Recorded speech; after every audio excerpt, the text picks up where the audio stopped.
Ассалаумағалейкум.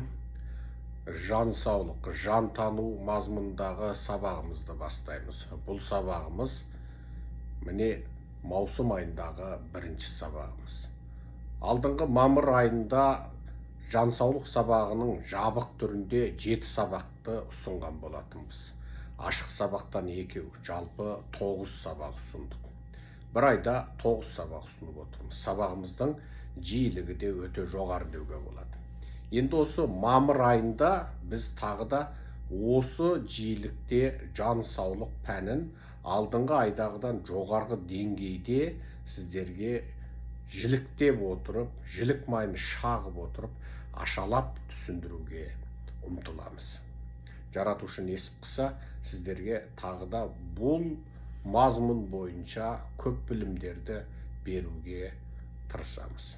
Бүгінгі беретін сабағымыз бұл өте көп кезігетін аурулардың біреуі. Мен оны кәдімгідей ауру деп айтамын. Бұл ағылшын тілінде narcissistic personality disorder деп аталады. Ал бұны қазақшаға аударатын болсақ, өз-өзіне ғашықтық, болмыстық бұзылу. Яғни адамның өзіне деген шексіз ғашықтығы, өзіне өзі құмар болу, өзін өзі шектен тыс артық бағалап қоюдан болатын болмыстық, бітістік бұзылу, қазақшалап айтқанда қалыпсыздық. Personality деген сөзді болмыстық, бітіс деп біз қазақшалап тұрып айттық. Енді бір адамда бір немесе бірнеше болмыстық бітіс болатындығында ғылым дәлелдеп отыр. Оны шариғатта дәлелдейді.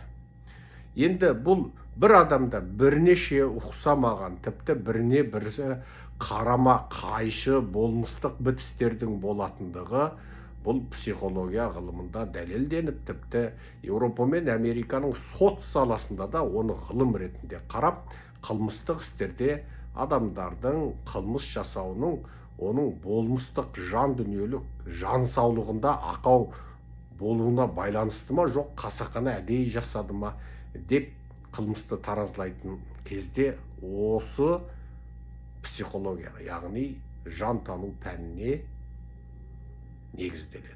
Ендеше бүгінгі сабағымызда тура осы болмыстық бұзылыс. Қазақша айтқанда бұл болмыстық бұзылыс дегеніміз, ол адамның өзі мен солай болайын деп таңдап алған жоқ. Яғни біздің сіздерге осы уақытқа дейін қаншама адам баласында кезігетін, өзі қалауынан тыс әке шешесінен, ата анасынан, ата әжесінен, нағашы ата нағашы әжесінен, нағашы ата нағашы әжесінің нағашы атасы нағашы әжелерінен қан арқылы берілетін, орысша айтқанда ДНК, ағылшынша айтқанда DNA арқылы хромосомадағы ақпарат тасымалдағыштар, ақпарат сақтағыш қуаттар арқылы жеткізілетін осындай бір құбылысты айтамыз. Себебі сіз өзіңіз бұл дүниеге келерде жаратушыға тапсырыс беріп, маған мынандай мұрын бер, мынандай көз бер, мынандай қас бер, мынандай бой бер деп жаратушыдан талап қыла алмағаныңыз сияқты, сіздің жан дүниеңіздің саулығында да маған мынандай дарқан мінез бер, маған бірде көл, бірде шөл, бұзылмалы, құбылмалы мінез бер, жоқ маған кесіп алса қан шықпайтын сондай бір мінез бер, жоқ маған сабырлы, тау жылжыса жылжымайтын мінез бер деп жаратушыдан сұрай алмайсың. Кімнің баласы болып дүниеге келетініңді, қандай отбасында дүниеге келетініңді таңдай алмағаның сияқты, өзіңнің болмыстық бітісіңді де таңдай алмайсың. Сен оған ырықсызсың. Бірақ дүниеге келіп болғаннан кейінгі, ес ақылыңды жиғаннан кейінгі, адам болып ілім іздеп, білім іздеп, енді дүниені танығаннан кейін ең бастысы өзіңді танысаң, және өзіңнің артығың мен кеміңді білсең, енді сен өз бойыңда осындай сенің қалауыңсыз саған табиғат жағынан дарытылған осындай болмыстық, бітістік, кемістіктерді білген кезіңізде, енді сізге одан күресуден басқа жол жоқ. Міне сол аурулардың бірі осы нарциссистік personality disorder. Өз-өзіне шектен тыс құмарлық, өз-өзіне шектен тыс ғашықтықтан туатын болмыстық бітістік бұзылу қалыпсыздығы. Бұл ең бастысы баланың осы балабақша кезінен байқалғаннан мектеп жасы кезінен байқала бастайды. Және бұл баланың бойына бұндай нәрсені оның ата-анасы беріп қояды. Ата-анасы оған DNA қанмен оның болмысын, физиологиялық болмысын және психологиялық болмысын сомдағанның сыртында оның табиғи қалыптасу барысындағы тәрбиесінде де, күнделікті үйдегі ата-ана мен баланың қарым-қатынасы кезінде де оған осындай болмыстарды сомдап беріп қояды. Міне содан барып бұл адамдарда бітістік бұзылулар басталады. Ол бітістік бұзылулардың белгісі енді ең соңында ары қарай ол адамды қоғамдағы қиындықтарға тап қылады. Немесе ол адамдардың отбасы, жұбайы, еркек болса оның алған жары, әйел болса оның қосылған күйеуі, енді бұндай нарциссистік personality disorder бар адаммен өмір сүретін болса, енді ол үшін алғанда шынында азап.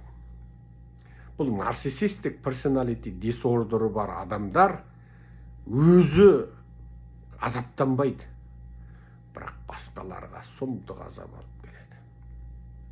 Және ол басқаларды азаптап тұрмын, мен оларға азар беріп тұрмын, зәбір беріп тұрмын деп ойламайды. Және егер ата-анасы оны бала күнінде оған сондай бір мінездерді тәрбиеменен қалыптастырып қойса, онда бұл баланың болашағы да қиындық ішінде өтеді. Себебі ол өзін шектен тыс артық әсіре бағалап қояды. Мысалға, ең образдап айтайын. Мен Серікжан Біләшұлы. Мен мүмкін IQ жағынан біраз ақылым бар шығар, е?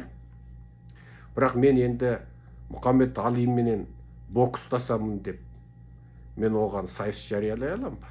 Мен ешқашан қара күш саласында мен Мұхаммед Алимен бокстасатындай деңгейде еместігімді 1000 жерімнен ақымақ болсам да білуге тиістімін ғой. Ал міне қазір көзі түрі Тайсон бар. Мен Майк Тайсонды бокста менімен сайысқа шықсын деп жарысқа шақырсам, жұрт атты ел түсе қалып, жаяу ел жата қалып келетін шығар.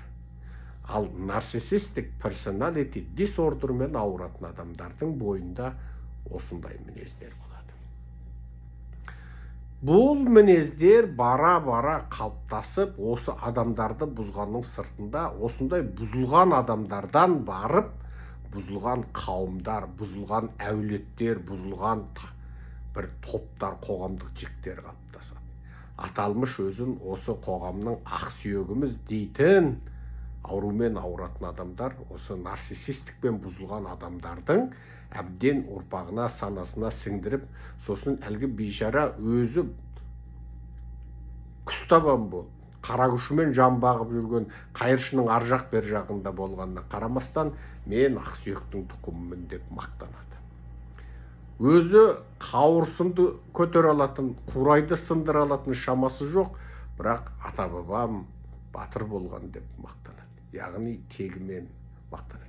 Өзінде тым жоқ. Яғни өзі болмаса тегі, әйтеу бірдеңкеменен масаттану, мастану керек болады. Мысалы, Индиядағы 4 сек, бұл 4 каста, яғни 4 тап, 4 жүк. Бұл 4 жүктің зардабы әлі күнге дейін бар.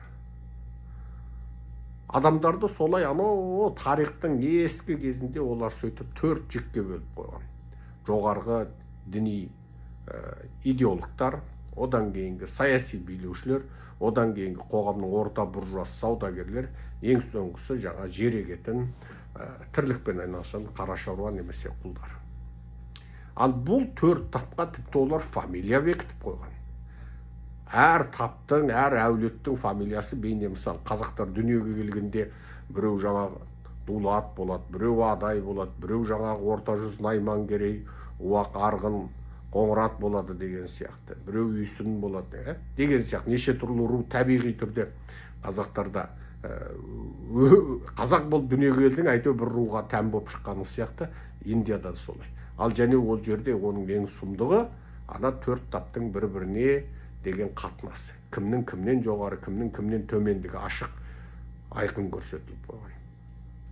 Ал бұл адам барып, осы қоғамдағы мыңдаған жылдар бойындағы қанау, езу, адамдардың тұрмыстағы бір-бірімен қарым-қатынасындағы небір ақылға сыймайтын бір-біріне деген қатынасы не содан шығады. Яғни нарциссистік персоналити дисордер жай сізбен біздің жеке адами қатынасымыздағы бала-шаға, отбасы тәрбиесіндегі қатынастағы бұзылулар ғана емес. Тіпті қыз бен жігіттің ерлі-зайыптылық, бір-бірін таңдау барысындағы бұзылулар, отбасылық өмірдегі қиыншылықтар ғана емес, тіпті сол бұзылған адамдардан бұзылған әулеттер қалыптасып, бұзылған әулеттерден тұтас бір бұзылған жаңағы қоғамдық топтар қалыптасып, ең соңында сондай бір ұлттық болмысқа дейін әсер етеді. Соның барлығы илахи хақтықтан ажыраудан, немесе жаратушының заңдылығын түсінбейтін, өзіне деген шектен тыс, өзінің тегіне, өзінің әулетіне деген шектен тыс осындай бір құмарлық, құштарлық, шектен тыс артық бағалау, бұл осы нарциссистік персоналити дисордерге барады. Ал бұның мен саяси қоғамдық сипаттарын айттым. Ал жай адамдар ортасындағы бұның ең қарапайым түрі.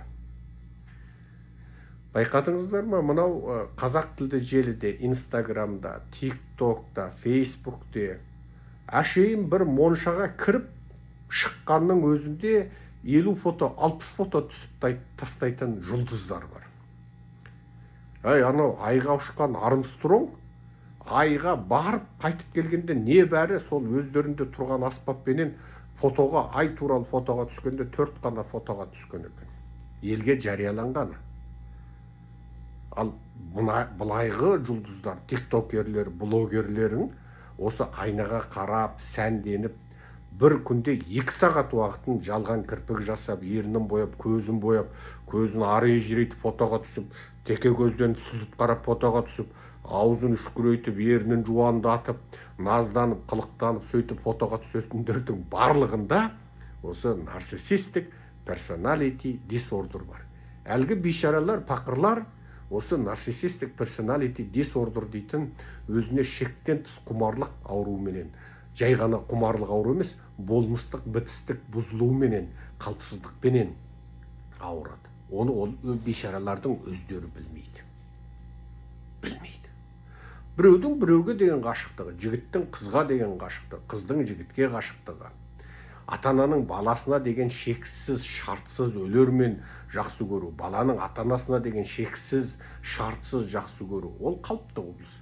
Бірақ бір адамның өзін-өзі шектен тыс артық бағалап кетуі ең соңында оның болмыстық бұзылысына алып келеді. Немесе оның болмыстық бұзылысы оның сондай мінездерімен, қылықтарымен, сүйкімсіз, жағымсыз әрекеттеріменен әсер қылып жарыққа шығады. Енді бұл оқиғалардың өте көптігі соңғы кезде мына әлеуметтік желі дейтін заттың бүкіл елге қолжетімді болуына байланысты адамдардың бүкіл желідегі жазған жазбасына, айтқан сөзіне, анауына, мынауына қарап отырып, біраз нәрсені айтып білуге болады. Салып отырған суретіне. Қараңыздар, сіздің айналаңызда бар ма? Бар.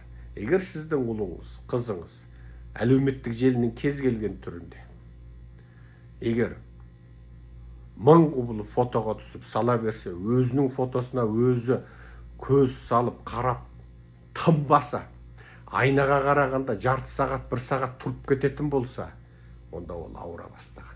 Немесе ол ауыра бастаған емес, оның қалауынан тыс, оның қанында, генінде, оның еркінен тыс сондай бір ауру бар.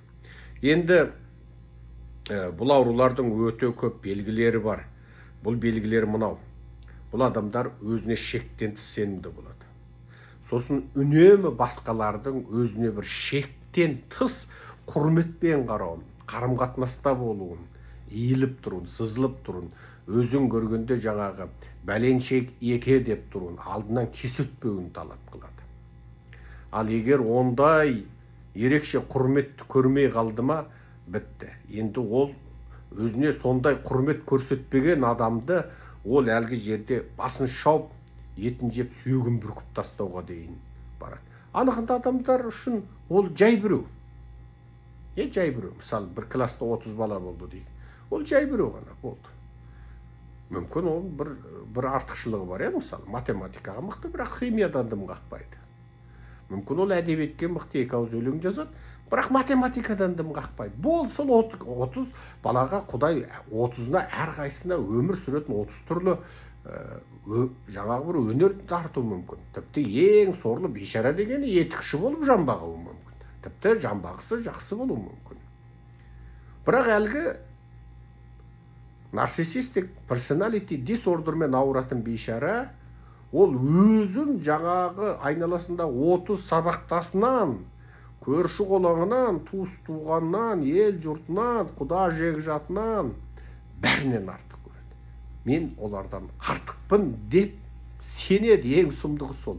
Және адамдарды да сол сен артықсың деген мақтаумен, құрметпен, қошаметпен өзіне қатынаста болуын талап қылады. Бұл енді айналасын қинайды шынында да. Шынында да. Мысалы, сен біреулерді еріксізден құрметтейсің.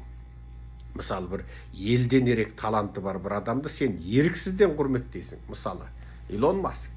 Еріксізден құрметтейсің ол. Мойындасаң да, оның қитұрқы мінезі бар.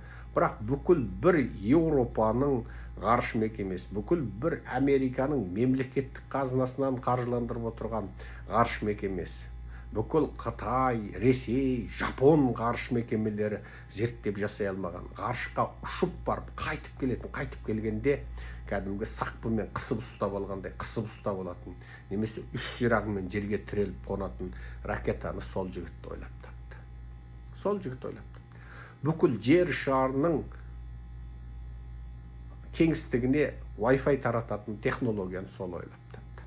Бүкіл жер шарының айналасын кең ғарышын бірақ 60 000 жасанды жер серігімен қоршап, бүкіл жер шарына интернет тарату деген сол жігіт ойлап тапты. Және 60 000 жасанды жер серігін ұшырып қойды. Қазақстан дейтін бір мемлекеттің өзі 1 ма 2 ма жер серігі ғана бар ғой, білесіздер. Қазсат 1 ол қаңғып Малайзияның төбесіне кетіп қалды. Қазсат 2, Қазсат 3 бар ма жоқ па мен де білмеймін, мысалы. Сондай. Ал жаңағы Илон Маск деген жігіттің бір өзінде жаңағындай жасанды жер серігі бар. Ал ол ракета дегенді кәдімгі таксиге айналдырып қойды. Жасанды жер серігін барып ғарыштың бәлен кеңістігіне апарады да қайтып келеді. Тағы бір жасанды жер серігін беліне байлап алады да ұшып барып тағы ғарыштың сол қоятын жеріне қояды да қайтып келеді. Міне. Ал енді сен оны құрметтейсің, себебі оның артықшылығын мойындайсың. Әрине оның бір пендешілігі анау-мынау бар, бірақ кем дегенде оның жасаған ракетасын мен жасай алған жоқпын, сен жасай алған жоқсың. Оның бүкіл жер шарына Wi-Fi тарататын технологиясын жасамақ түгілі біз ойлайды алған жоқпыз, құрметтейміз. Бірақ тура осы сені мен менің ар жақ бер жағымдағы біреу өз-өзінен сенен және менен сен маған ерекше құрметпен қара, мен сенен жоғармын десе, енді сен ойланасың ғой, мынау кәдімгідей ауырыпты дейсің. Егер ол өзі соны білмесе, яғни өзінің нарциссистік personality disorderмен ауыратынын білмесе, онда оған кәдімгідей осы сабақты жеткізу керексіз. Сіздің айналаңызда, сіздің бала шағаңыздың ішінде, сіздің ұл қызыңыздың ішінде, сіздің туыс туғаныңыздың ішінде, сіздің дос жараныңыздың ішінде. Жаңағы, сен кім едің сен? Сен деген маған неге бите қоймадың? Сен деген маған битетіндей кім едің деп біреу өз-өзінен ісініп, кебініп бастаса, сен оған шын мәнінде ешқандай құрметсіздік танытқан жоқсың. Құрметсіздік танытқан жоқсың. Сен оған жай қатынаста болдың. Елге қалай қарадың, оған солай қарадың. Елге оң қолыңды бердің, оған да оң қолыңды бердің. Елге де бәке-сәке дедің, оған да бәке-сәке дедің. Болды. Құрметсіздік танытқан жоқсың. Ол үнемі сен одан басқалардан артық сана дегенді талап қылады. міне бұл нарциссистік персоналити дисордер. Осы тұрғыдан қарағанда мына рашизммен ауыратын, мына Ресейдің әсіре орыстық, шовинистік, рашистерінің барлығы осы нарциссистік персоналити дисордермен ауырады. Осы нарциссистік персоналити дисордермен ауыратын адамдардан жиналған топ, сол бір қауым болып, тобыр болып отыр міне. Біз ұлымыз, біз великийміз, бізді бүкіл дүние нету керек, ойбай біз балет дей ма, ойбай біз не дейді тағы, Чехов біздікі, кімі тағы, анау біздікі, ойбай Маяковскийіміз бар дей ма, Пушкиніміз бар дей ма, сенің Пушкиның болса біздің Абай бар, мысалы. Сенің анауың болса біздің мынауымыз бар.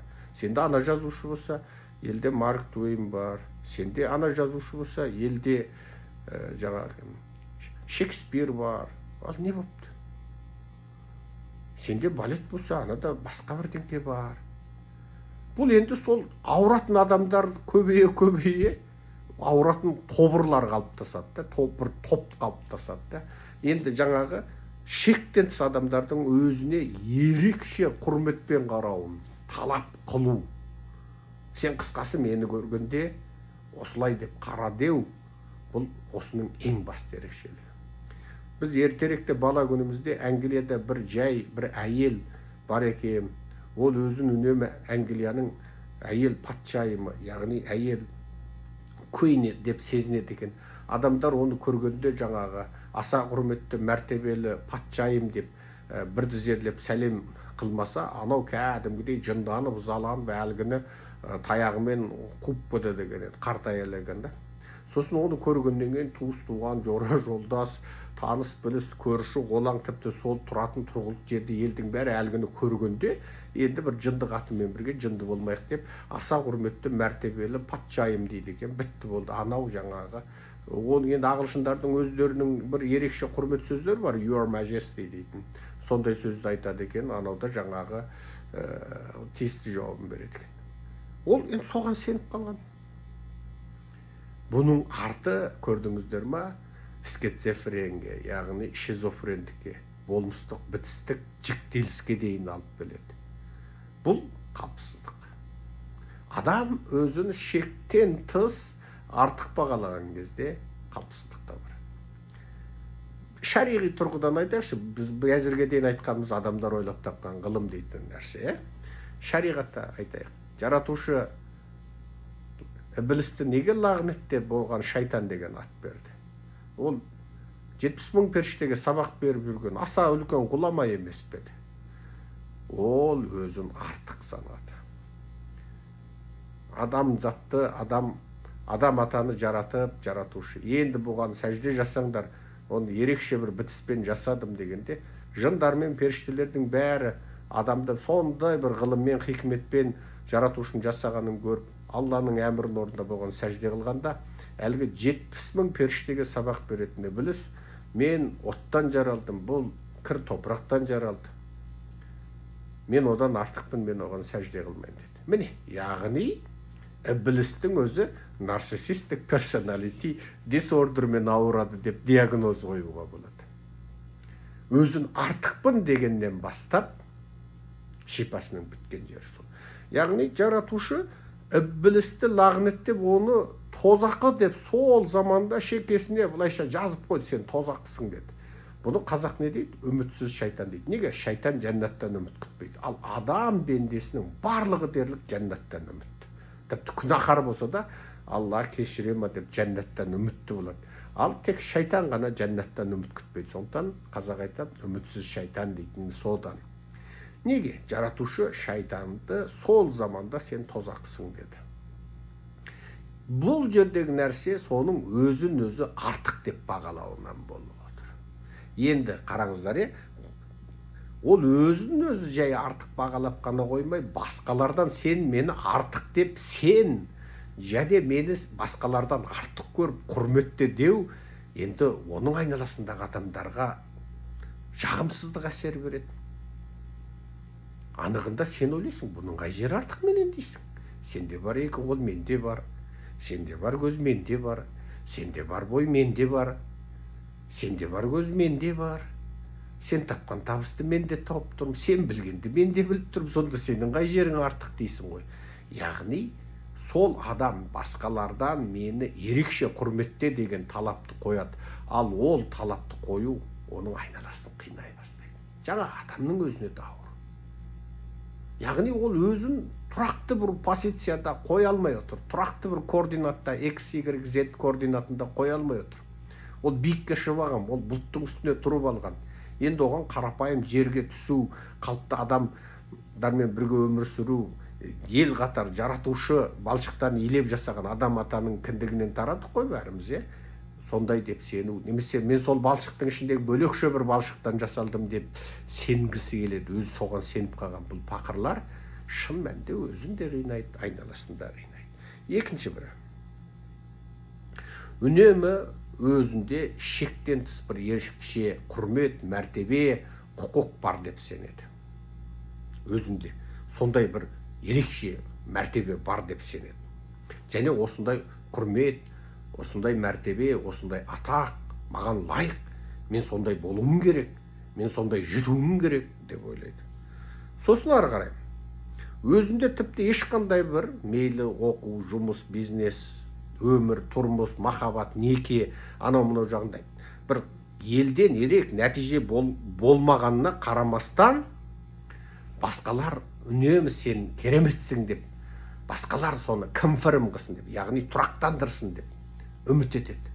Яғни басқалардың бал қойғанын күтеді. Азап па? Азап. Мысалы, мен өмірімде біреудің маған бал қойғанын, біреудің мені жақсы деген, кереметсің деген маған бір тиын.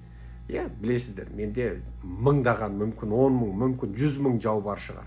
Қарғап сілеп, мен туралы жазылған мақаланы оқысаңыз шашыңыз ағарып кетеді. Мен күліп тұрып оқимын. Мені қарғап сілеген неше түрлі жаптым жала, жақтым күйе деген аудиоларды мен рахаттанып тұрып, шай ішіп отырып тыңдай беремін. Маған елдің бағасы, қаралауы, жалалауы әсер қылмайды. Себебі мен өзімнің не істеп жатқанымды білемін, және сенімдімін. Сенімдімін. Біреу қаралады, жалалады деп қоя қоятын, қорқатын, немесе біреу мақтады деп өзімді бұлттың үстіне шығара қоятын аурумен ауырмаймын. Неге? Бір шексіз құдіреттің хикметімен өзімнің бенде екенімді мойындаған, жүрегінде иманы бар адам болды. Енді жаңағы бейшара ол кез келген бір факторларды айтайық, мысалы оқу, артық ештеңкесі жоқ. Бизнес, артық ештеңкесі жоқ. Бай болып Илон Масктен асқан емес. Ғалым болып Эйнштейннен асқан емес. Махаббаты асып тасып Титаниктегі ғашықтар сияқты махаббат, немесе біздің сөзімізбен айтқанда қозы көрпеш баян сұлудай махаббаты болған жоқ. Бала тәрбиелеп, ол бір сұмдық керемет, жаңа Құнанбай Абайды таптырған мақтанышпен айтады екен ғой, сол сияқты ода нәтиже жоқ. Қысқасы, кез келген бір саланы айтсаң, ел қатарлы қарапайым, ел қалай, ол солай. Бір бесіктің алдында болса, бесіктің артында, оның алдында болса, оның артында жүр. Бірақ үнемі осының барлығын ел, сен кереметсің, сен мықтысың, ой, сенің үйің керемет, сенің балаң керемет, сенің махаббатың керемет, сенің отбасың керемет, ой, сен кекіргенде үйдің іші дегенің енді, сен кекіріп тұршы, осы үйдің іші деген тура жұпар аңқып кетеді ғой. Сен келгенде үйдің ішіне сәуле шашылып кетеді деп айтып тұрсы екен дейді де. Және ондай бір қошамет, құрметті бағалауды көрмегенде ызаланады. Егер кімде кім оған сен ондай емессің деп қалса, бітті. Ақыр заман орнайды. Ақыр заман орнайды. Яғни бұл адамдар өзін де қинайды, өзгені де қинайды. Егер сіздің мынау бой жетіп келе жатқан қызыңызда, не бозбала болып келе жатқан ұлыңызда бұл мінездердің кез келгені болса, оны шұғыл түрде осы жан саулық сабағы бойынша емдеп, оның елден ешқандай артықшылығы жоқ екенін, ел қатарлы екендігін, және елден бір confirmation күтпеу керек екендігін, елдің оны баға қоятын жюри еместігін, біреудің бағасы үшін өмір сүрмеу керек екендігін баланың санасына сіңіру керексің. Тіпті оған шариғи білім берсеңіз, тіптен құба.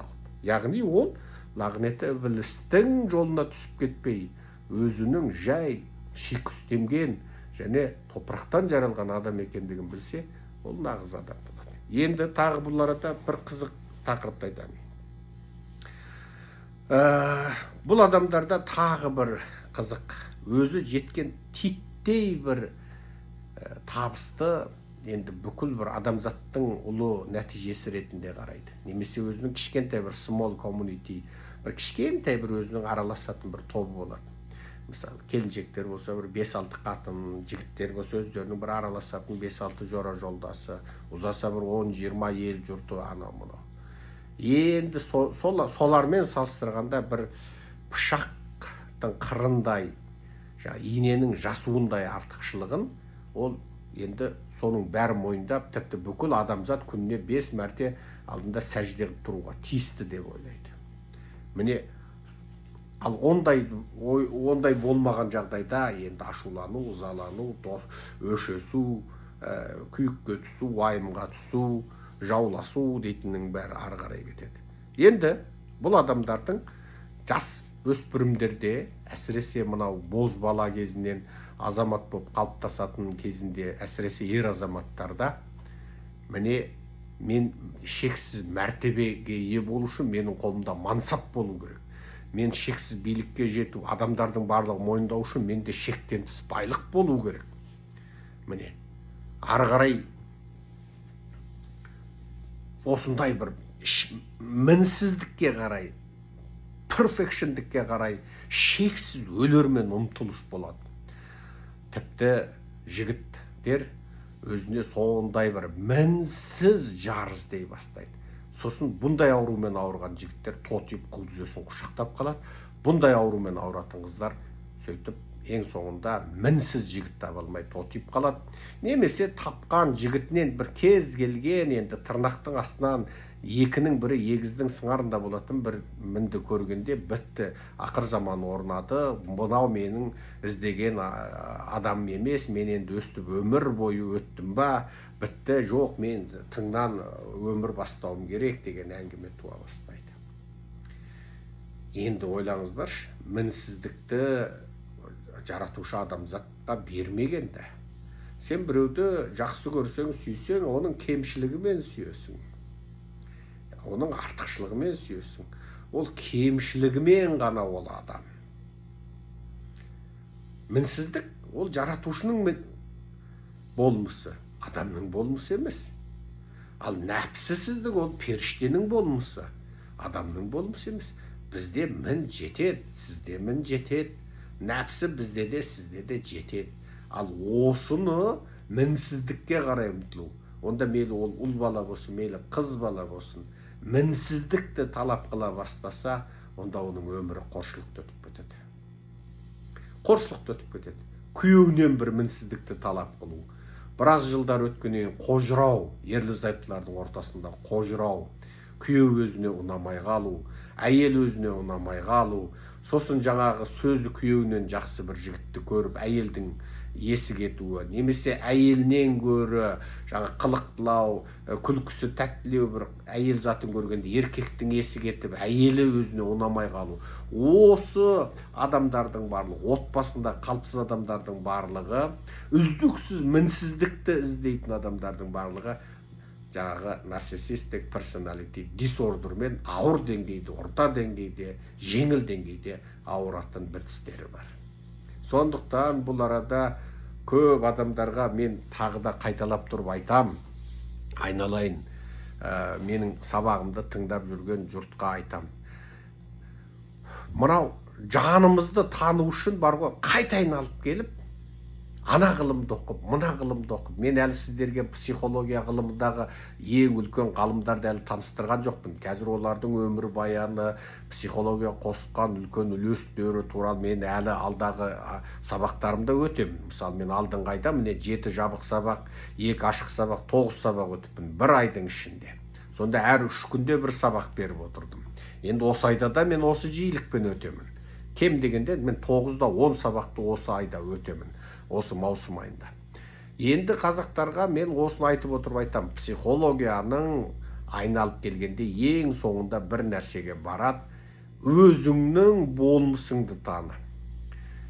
Шексіз құдірет иесінің хикметін сез, өзіңнің бенде екендігіңді, адам екендігіңді сезіп, жаратушының мына дүниені жаратқан ғылымын өз қадарыңша түсінуге ұмтылған кезіңде, бейне математикадағы x, y және z өстеріндегі кеңістіктегі өзіңнің үш нүктелік орныңды артық емес, кем емес, төмен емес, жоғары емес дәл қоя білген кезіңде, өзіңе де өмір сүру жеңіл, айналаңа да жеңіл. Айналаңа да жеңіл болады. Міне, көрдіңіздер ма? Әңгіме осында тұр. Бұл аурулардың тағы бір өте қауіпті түрі мансапқа деген шексіз өлермен құмарлық, байлыққа деген шексіз құмарлық, мінсіздікке деген шексіз құмарлық, құрметке деген шексіз құмарлық, әсіресе жастарда кезігетін, жігіттерде де, қыздарда да кезігетін өзінің жұбайын таңдауда, немесе таңдап болғаннан кейін олардан бір мінсіздікті талап қылатын, сосын ары қарай бітпейтін жаңағы ырың-жырың даудамай. Міне бұл аурудың зардабы осы. Не мінсізді таба алмай қор болып кетеді. Сосын мінсіздікті іздегеннен кейін үнемі қанағаттанбайды. Неге? Оған мінсіз жігіт керек. Әйел болса оған мінсіз жігіт керек, қыз болса оған мінсіз қыз керек.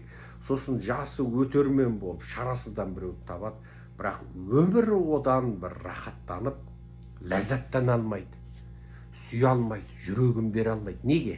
Ол өзіне бір мінсіз жігітті ойлап қойған. Қыз болса, жігіт болса, ол бір мінсіз әйелді ойлап қойған.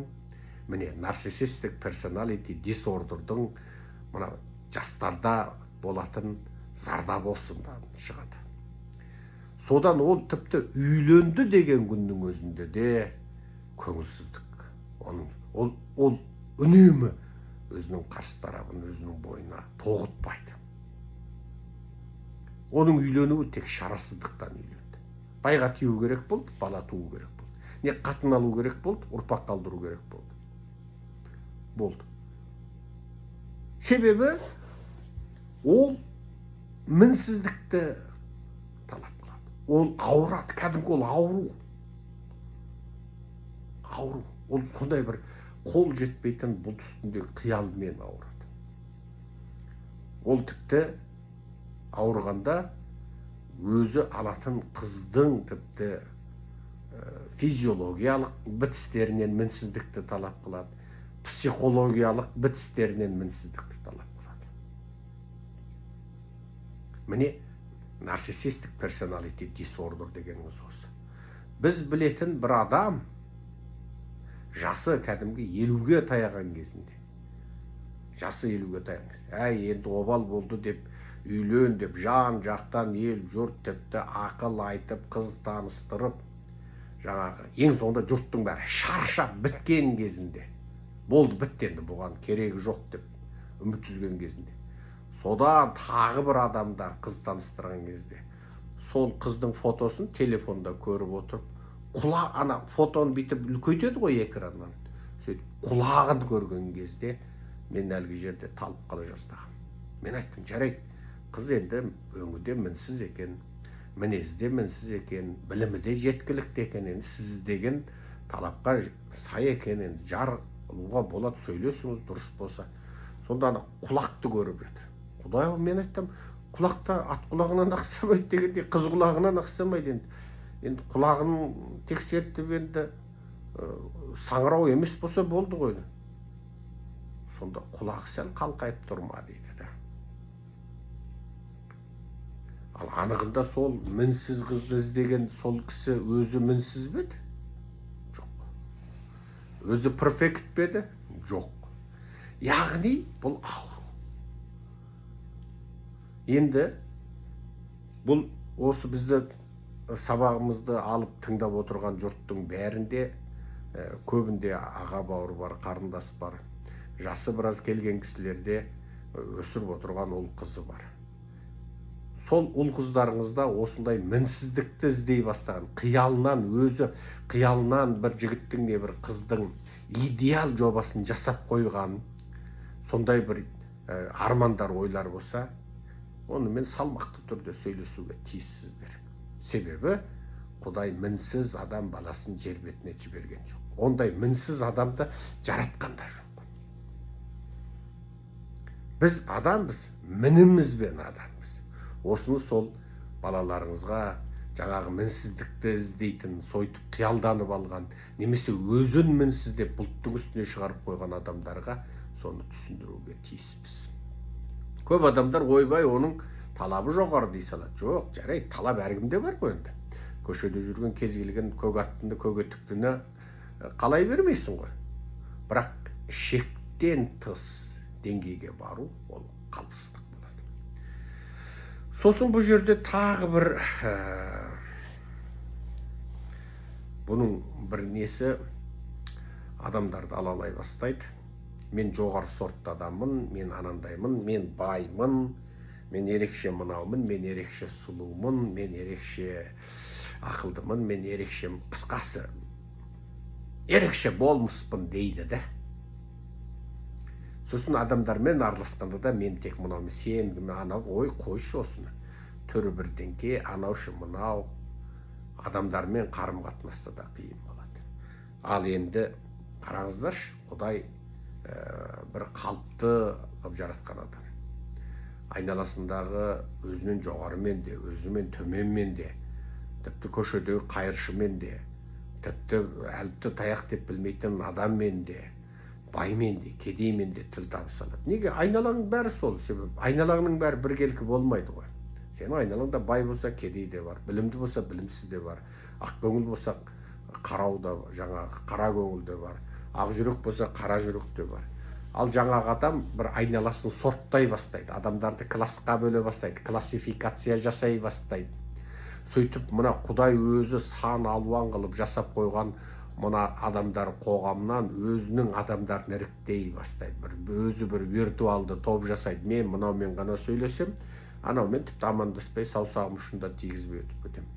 Бұл әсіресе жастарда, бозбала кезінде, бой жеткен кезінде көп бола бастайды. Бұл да ауру. Бұл ары қарай тіпті жасы келіп өмірде ашты тұшын тата бастағанда олардың қиналатыны көп. Сосын бұл нарциссистік персоналити дисордердің ең үлкен зардабы сын қабылдай алмайды.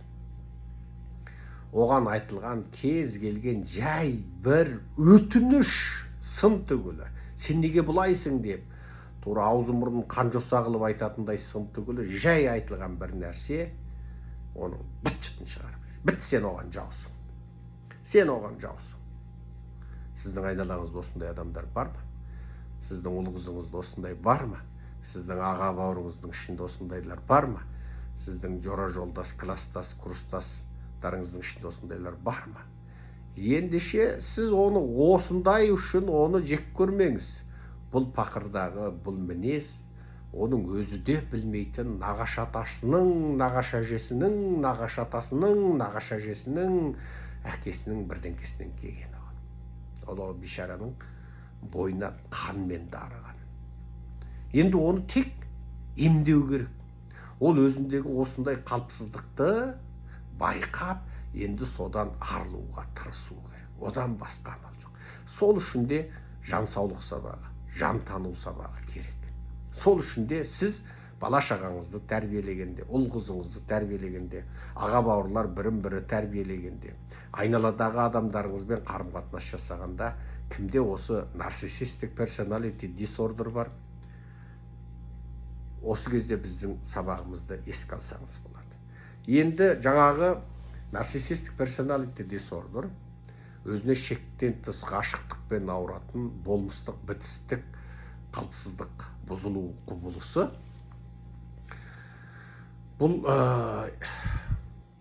ержетіп, азамат жасынан өтіп, кәмелат жасынан өтіп, жұмыс дегенде, тірлік жасағанда, жар таңдағанда, немесе жар таңдап болғаннан кейін, сол ерлі зайыптылық өмірде өте қиын болады.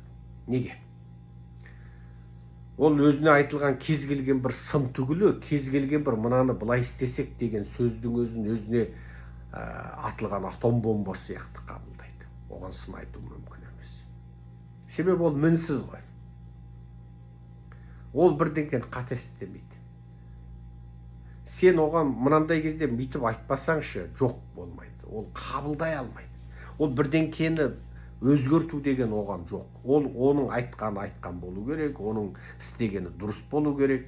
Ол 2 қосылған 2 5 деді ма, бітті. Сен сол күннен бастап 2 қосылған 2 4 дегенді ұмытуға тиіссің. Сен енді кейде 5 болып қалады екен дегенің үшін сенің енді басыңды шауып тастау керек деп ойлайды ол. Неге?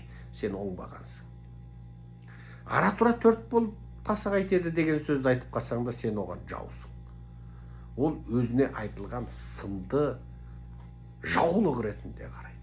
Ал енді сіздің жұбайыңызда осындай нарциссистік персоналити дисордер болатын болса, енді онымен отасып, онымен өмір сүрудің қандай қиын екендігін ойлай беріңіз.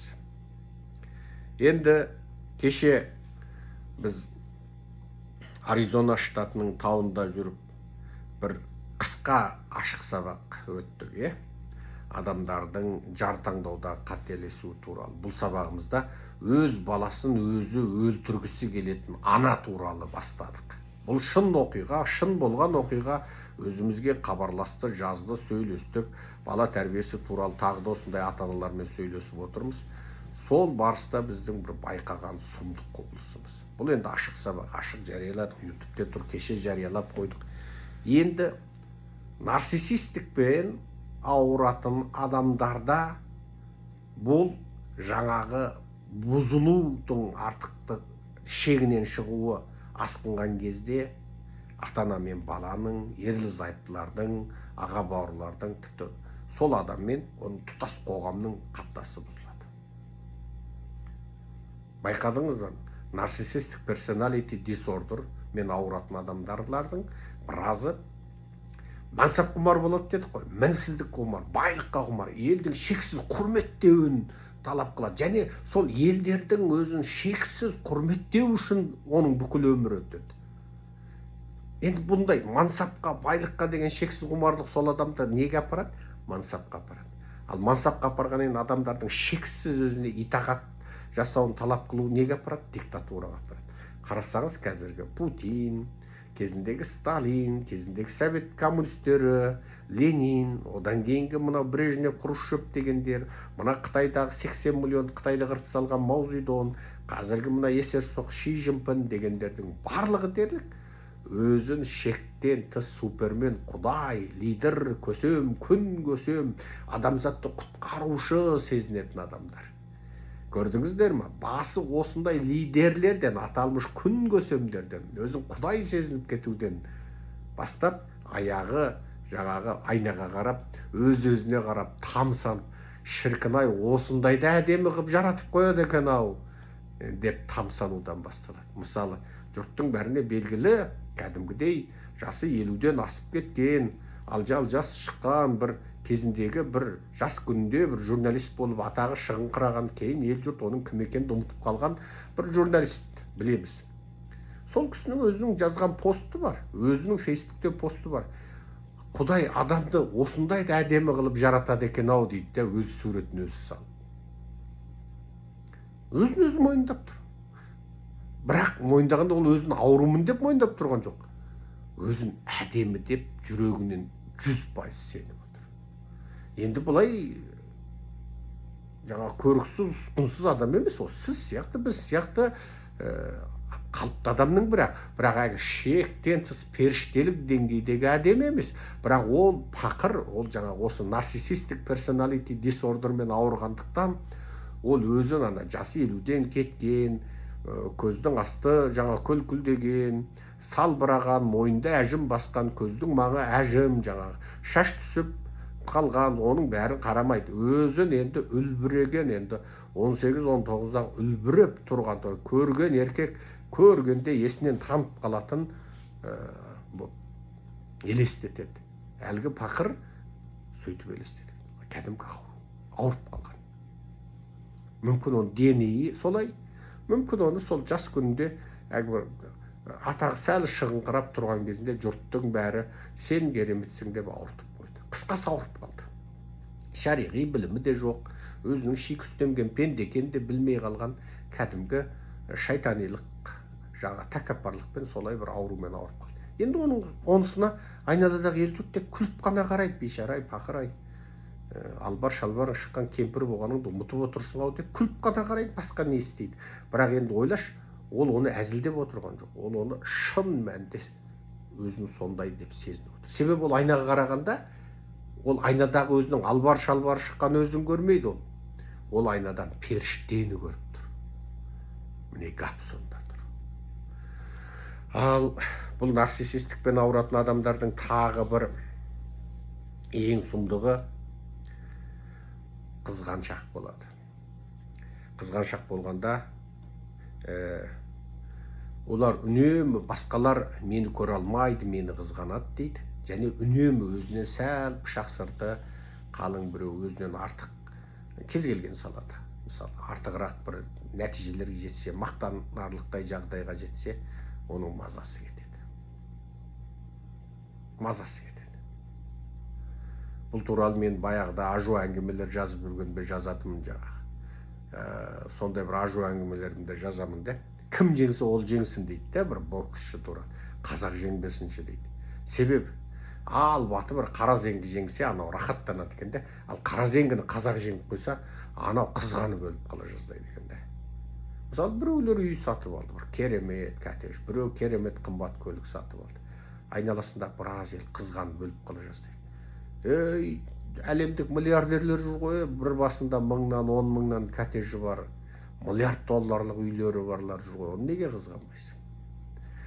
Бұл көбінде сол бір small society, бір кішкене қоғамдық, кішкентай өздерінің бір орталарында сондай аурумен ауырады. Және бұл адамдардың тағы бір несі, басқалардың көзқарасымен санаспайды, сезіммен, ойымен санаспайды. Ондай ұғым жоқ. Мен былай істесем, мынау қалай ойлап қалады. Менің былай істеуім әділетті ме, әділетсіз бе? Мен былай істесем, мына адамның жаңағы көңіліне келе ме? Жоқ. Ол барлық нәрседе тек өзі болды. Ол қысқасы мен жемеген қарын боғымен піссін. Мен мына көпірден өтіп алған ең, көпірі өртеніп кете ме, суға ағып кете ме, бәрібір. Артта ел қалды.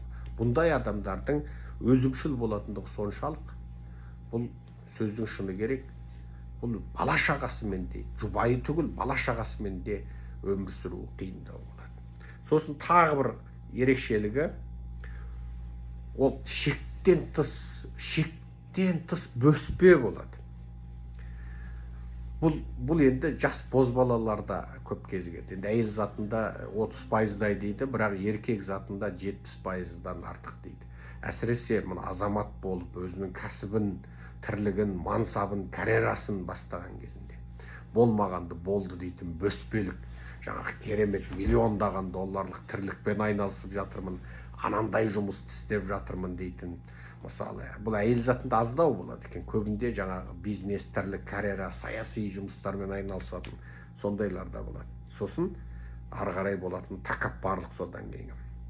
Сосын үнемі бұл адамдар қиналыспен өмір сүреді. Себебі ол ең жақсы үйді сатып алу керек, ең жақсы көлікте міну керек. Міне содан ары қарай экономикалық мәселе басталады.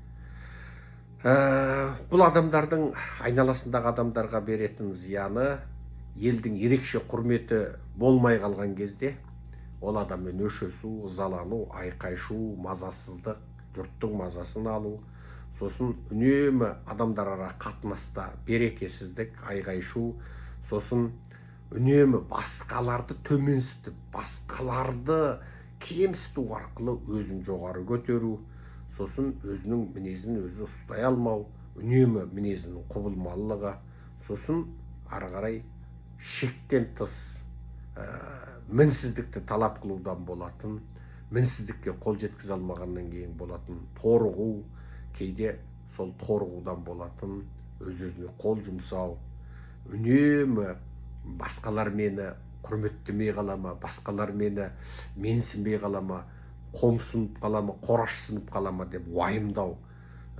сияқты аурулармен ауырады. Енді бұның жалғыз ғана жолы емделу. Көп жағдайда бұл көп жағдайда ата-ананың балаға тәрбиесі кезінде баланы шектен тыс еркелету, немесе оны шектен тыс езіп жаншып сынай беру, сосын ары қарай баланың жүрегіне кіріп сөйлеспеу, осы сияқты кейінгі туудан кейінгі орта солай өзгерсе, екіншісі бұл көп жағдайда сол қанмен беріледі, денемен беріледі, тұқым қуалайды. Енді медицина саласы бойынша бұл адамның үлкен миында, осы адамның мына миының өзінде біраз өңірлік қалыпсыздықтар болатындығын медицинаның кейбір бірақ кей жағдайда кейбір психологтар мойындамайды. Бірақ осы нарциссистік персоналити дисордер мен ауыратын адамдардың миын жаңағы медициналық жолмен тексергенде олардың барлығында бір ортақтықтардың бар екендігі соңғы психологиялық жетістіктерде медициналық, физикалық, заттық деңгейде дәлелденіп жатыр. Яғни бұл кәдімгі денсаулығында, яғни тәнінде, миында, мына басында кәдімгі зат күйіндегі миында, басында ауыратын адамдар. Бірақ оны сіз ойламаңыз, миында бір қатерлісігі бар, рәгі бар, мидің қатерлісігімен ауырады деп. Жоқ, оның миында сондай бір қалыпсыздық бар. Оның жалғыз жолы өзін рухани тежеу, меңгеру, осындай білімдерді алу, жаңағы болатын барлық қателіктерді қайталамауға өзін мәжбүрлеу. Жақсы, келесі сабағымыз осы 1-2 күннің ішінде тағы да беріледі. Мен Америкада міне 1 аптаға жалғасқан жол сапарда жүрмін. Сондықтан сабағымды өстіп әр 2 күнде бір берем. Жиілігі сол 1 айдың ішінде 10 сабақ беруге тырысамын. Аман сау болыңыздар.